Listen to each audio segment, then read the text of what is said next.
It's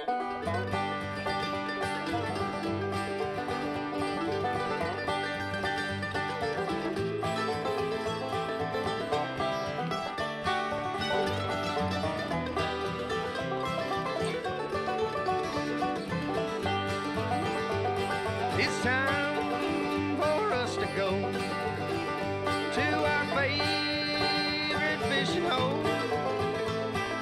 Sit back, my friends, till Midwest crappie ends. You'll learn some tips and techniques that'll help you when you go. Hey folks, thanks for joining me for the tip of the month. We're in February, and what we're going to look at this month is going deep for those crappies. You know, a lot of fishermen, even when they're fishing in the summer or the winter, they're looking in that 14 to 15 foot depth range. But what we're going to do today, my good buddy Kyle Schoenherr is going to share some of his tips, but going deep for those crappies. And when I say deep, Kyle likes to fish off of rock bluffs that are coming into the lake, and he'll fish 40 foot down off the bottom. I got to join Kyle last year, and we caught some absolute dandies catching black crappies off the bottom. And again, when I say 40 foot, those fish are laying on the bottom is where we're catching them. So we're going to get with Kyle. He'll share a few of his tips, and let's go deep. There we go. Good fish. I think he'll keep. I think it's pretty nice. Probably another white bass. Yeah. Oh my goodness. There we go. That's not a white bass. That's what we're after. Holy cow. Oh my gosh. Unbelievable. Look at the mouth on that thing. That's a 2 3/4 pound fish, probably. Unbelievable, folks. Oh my gosh. Kyle, I caught a white bass earlier, folks, and I thought that's what it was again.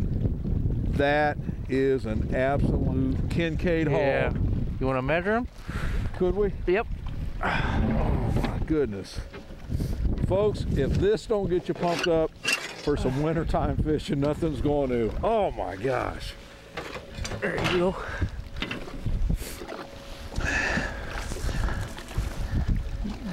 "17 inches. Oh my gosh.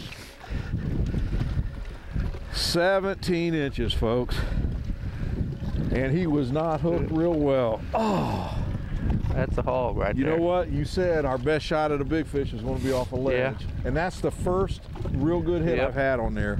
Yeah, folks, I just wanted to go in, a little more detail about how we tie these drops. I got on here now, just a barrel swivel. What I like to do is just come down about 8 or 10 inches, okay? And then I'm going to go ahead and loop that line. And you're just going to tie just simple overhand knots. But you want to leave about 3/4 to an inch so you have enough room to get your hook on there. And then I usually tie about 5 and try to get them as close together as you can.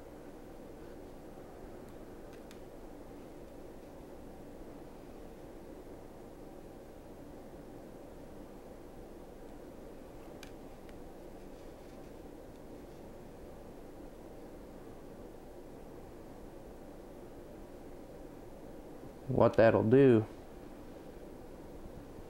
is that'll help stand off your main line, and that's real important. If you tie a big loop,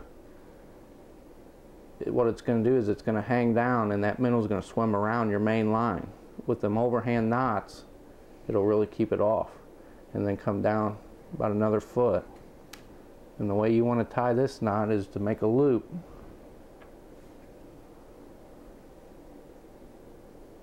Get that through there.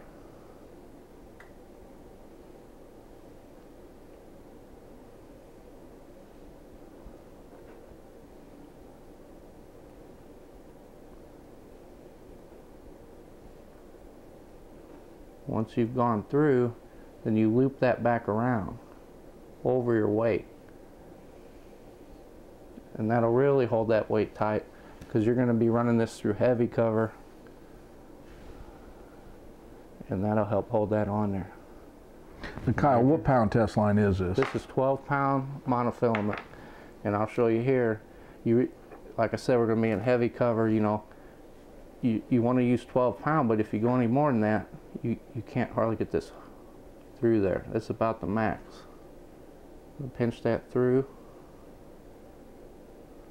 run that over, and pull it tight. And then that hook with them knots, it'll, you know, hang nice off your main line. And that's the drop. Well, just worry about yours. Oh my goodness. Oh yeah. Oh yeah. Oh yeah. Ah! Yes, sir. That is another dandy. You still got one on? Yeah, little guy.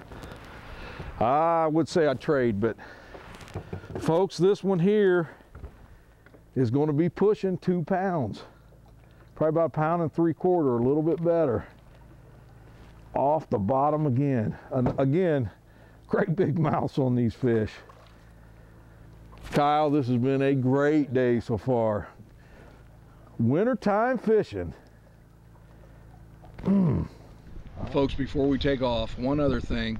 I started using, when I'm minnow fishing, I really like using the True Turn blood red hooks almost exclusively now, and I actually learned that from Kent Driscoll. He changes all of his crankbait hooks into red hooks, and I started using the True Turn blood red even on this live bait rig. But a couple of things to remember: fish with a braided line, but make your leader a 12-pound test monofilament.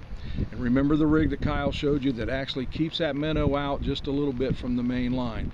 One other thing, make sure you use a sinker big enough that you constantly know that you are on the bottom. Take all the guess away from it because you want to be in there. You'll also be able to feel when you're in the brush with that bigger sinker. So again, be like a wide receiver, go deep.